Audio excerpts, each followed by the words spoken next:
Assalamualaikum warahmatullahi wabarakatuh. Di sini kami akan presentasikan materi tentang penyakit tanaman. Sebelumnya, kami akan memperkenalkan anggota dari kelompok kami.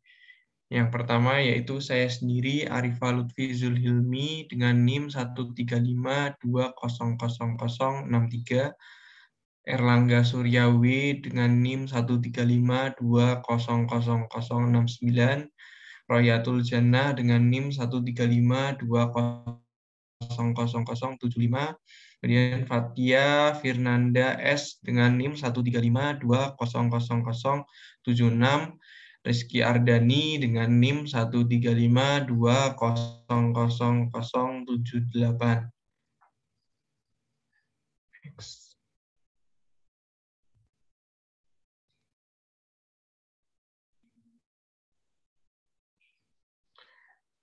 Selanjutnya, materi divisi penyakit tanaman akan disampaikan oleh Saudari Fatia. Definisi penyakit tanaman. Penyakit merupakan satu hal yang tidak dapat dipisahkan dalam usaha budidaya tanaman. Penyakit pada tanaman didefinisikan sebagai penyimpangan dari sifat normal yang menyebabkan tanaman tidak dapat melakukan kegiatan fisiologisnya secara normal dengan sebaik-baiknya. Tanaman yang sakit tidak dapat melakukan aktivitas fisiologis secara sempurna, yang akan mengakibatkan tidak sempurnanya produksi baik secara kualitas maupun kuantitas, sehingga dapat disimpulkan penyakit tanaman adalah kondisi di mana sel dan jaringan tanaman tidak berfungsi secara normal akibat gangguan faktor biotik dan abiotik yang menimbulkan gejala. Next.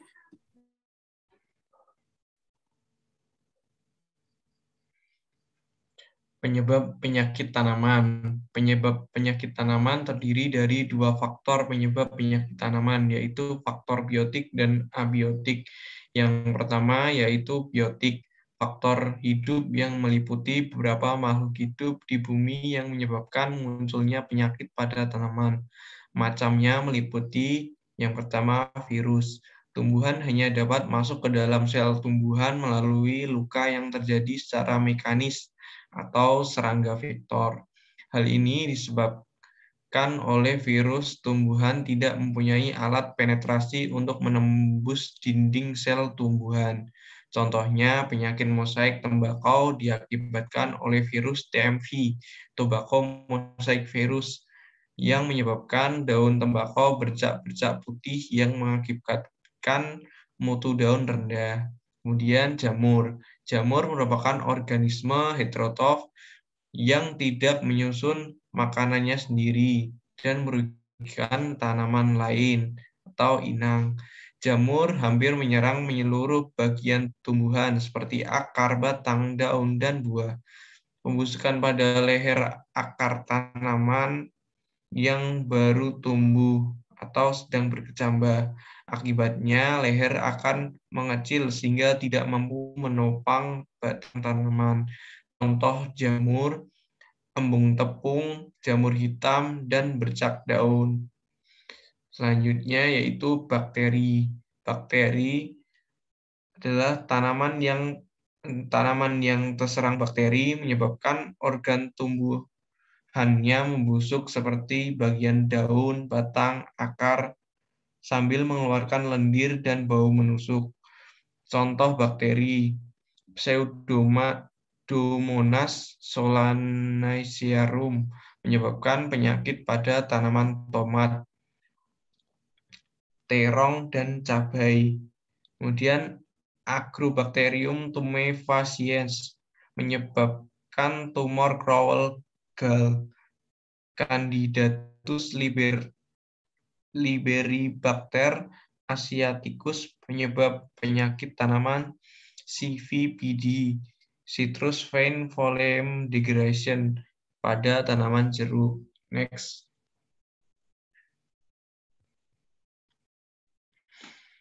Berikut adalah gambar dari penyakit mosaik tembakau yang diakibatkan oleh virus TMV, Tobacco Mosaic Virus. Selanjutnya yaitu ada gambar dari jamur embun tepung. tumbuhan menjadi kerdil dan daunnya mempunyai bercak hitam. Selanjutnya yaitu pohon jeruk yang terinfeksi virus penyakit Citruvine Folium Degradation atau CVPD.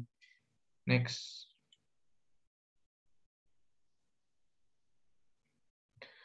Kemudian ada faktor abiotik.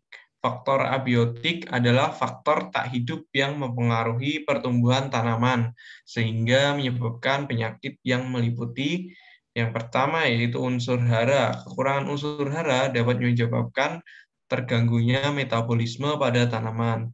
Gejala yang ditimbulkan akan menghambat pertumbuhan akar, batang, dan daun. Selanjutnya, suhu. Tanaman memiliki suhu optimum untuk berkembang. Suhu optimumnya berbeda-beda tergantung pada jenis tanamannya. Pada suhu yang terlalu tinggi atau terlalu rendah, tanaman dapat kehilangan kemampuan fisiologisnya seperti fotosintesis, respirasi, transpirasi, absorpsi, air, dan nutrisi. Selanjutnya, pencemaran udara dapat menimbulkan hujan asam yang akan berdampak pada kesuburan tanah yang menyebabkan tanaman akan mati. Hujan asam dapat melarutkan logam beracun seperti aluminium, cadmium, dan merkuri yang akan larut dalam tanah melalui reaksi dengan asam. Ini terjadi karena logam-logam ini terikat pada tanah dalam kondisi normal, tetapi aksi pelarutan tambahan dari ion hidrogen menyebabkan batu dan partikel tanah terikat kecil terurai. Kehidupan tanaman di daerah di mana hujan asam biasa dapat tumbuh lambat atau mati akibat pengasaman tanah. Next. Selanjutnya akan disampaikan oleh Saudari Rizky. Baik, yang selanjutnya ada segitiga penyakit.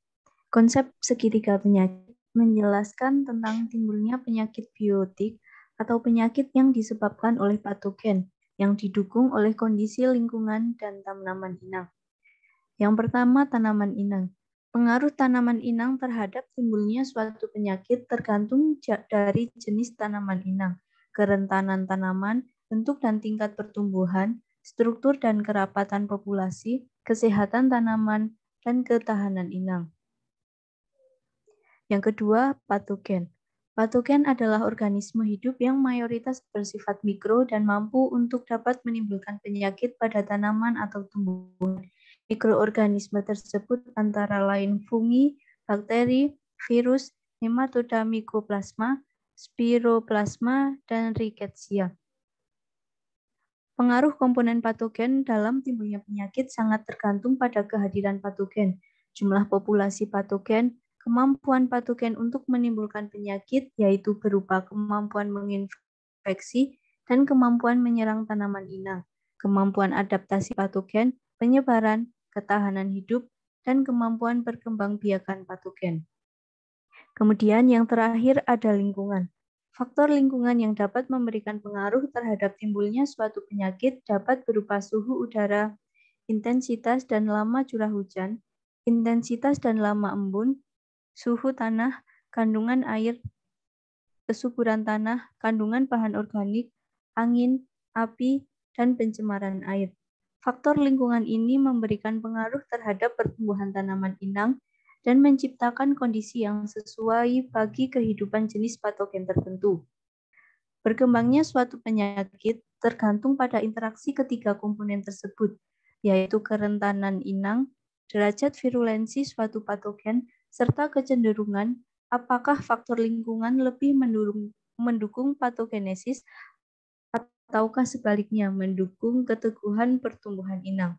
Pada konsep segitiga penyakit ini, apabila salah satu faktor penyebab tidak ada, maka tidak akan ada suatu kejadian penyakit.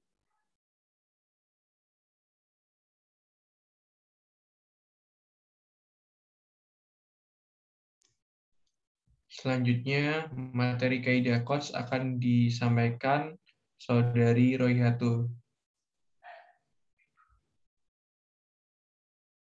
Yang selanjutnya ada kaidah Koch. Kaidah Koch adalah langkah-langkah untuk membuktikan bahwa suatu organisme merupakan penyebab penyakit.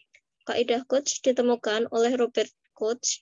Adapun langkah-langkah kaidah Koch adalah sebagai berikut. Yang pertama, patogen harus berasosiasi dengan penyakit yang bersangkutan. Yang kedua, patogen harus dapat diisolasi dalam biakan murni.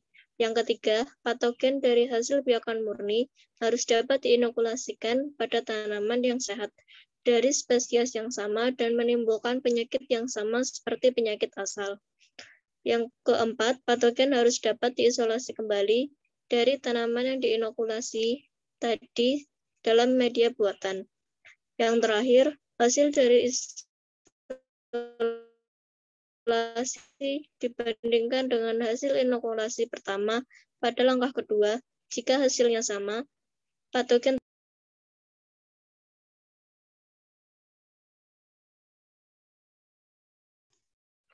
Selanjutnya kesimpulan akan disampaikan oleh Saudara Angga. Baik, terima kasih atas waktunya. Yang terakhir adalah kesimpulan. Yang pertama, penyakit pada tanaman didefinisikan sebagai penyimpangan dari sifat normal yang menyebabkan tanaman tidak dapat melakukan aktivitas fisiologis secara sempurna. Nah, selain itu, penyakit tanaman juga mengakibatkan tidak sempurnanya produksi usaha tani yang diusahakan, baik secara kualitas maupun kuantitas. Yang kedua, penyebab penyakit tanaman terdiri dari dua faktor. Yang pertama, faktor biotik, meliputi virus, meliputi unsur hara, suhu, dan polusi. Yang ketiga, konsep segitiga penyakit. Nah, konsep segitiga penyakit ini menjelaskan timbulnya penyakit biotik, yaitu penyakit yang disebabkan oleh bakteri ataupun patogen yang didukung oleh kondisi lingkungan dan tanaman inang. Yang terakhir, kaidah Koch. Kaidah Koch merupakan langkah-langkah untuk membuktikan bahwa suatu organisme merupakan penyakit dari suatu penyakit tanaman. Teori ini dikemukakan oleh Robert Koch. Next.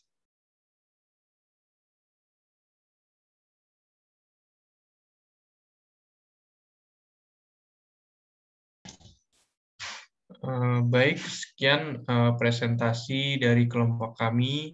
Jika masih ada kurangnya, mohon maaf. Billahi taufik wal hidayah. Wassalamualaikum warahmatullahi wabarakatuh.